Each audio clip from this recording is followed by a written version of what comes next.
Welcome to Miss Martin Muses. Welcome to Miss Martin Muses, where we muse upon what makes me laugh, makes me cry, makes me happy, makes me sad, or just really ticks me off. Well, today we're talking about something that makes me very, very happy. It is J.R.R. Tolkien, more specifically, the letters of J.R.R.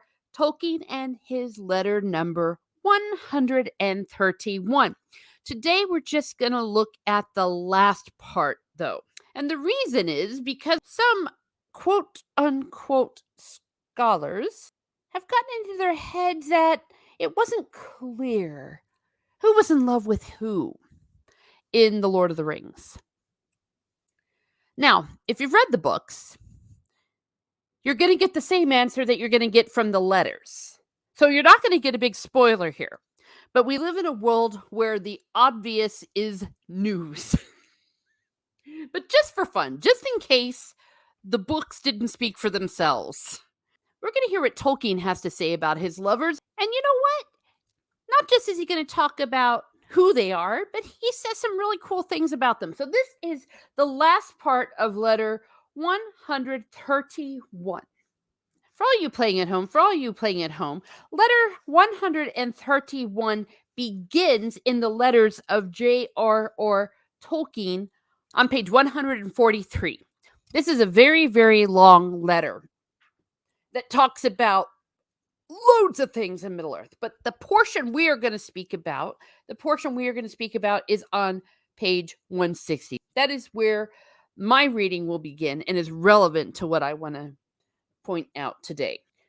Quoting Tolkien. Since we now try to deal with ordinary life, springing up ever unquenched under the trample of world policies and events, there are love stories touched in, or love in different modes, wholly absent from The Hobbit. But the highest love story, that of Aragorn and Arwen, Elrond's daughter, is only alluded to as a known thing. It is told elsewhere in a short tale of Aragorn and Arwen Undamil. So, Captain Obvious number 1. The love story, as Tolkien says, the highest love story is that of Aragorn and Arwen. Continuing where he refers to the other great love story. Quoting Tolkien again. I think the simple rustic love of Sam and his Rosie, nowhere elaborated, is absolutely essential to the study of the chief hero's character, and to the theme of the relation of ordinary life, breathing, eating, working, begetting, and quests, sacrifice, causes, and the longing for elves and sheer beauty. So, love story number 2, Sam and Rosie. So, to sum up, the highest love story is Aragorn and Arwen. The other love story, Sam and his Rosie. And in other news, the sky is blue and grass is green. But for some reason, some people are thinking that these stories weren't the love stories that these characters had.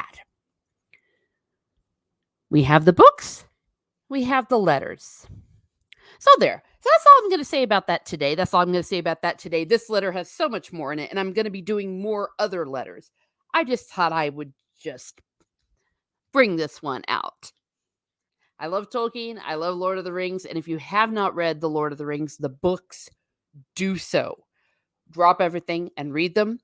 If you are a fan of The Lord of the Rings, if you've already read all of Tolkien's works, then go and buy and read the letters of J.R.R. Tolkien. Essential to understanding who he was, his works, his lore, everything. Have a great day, everyone. Have a great day.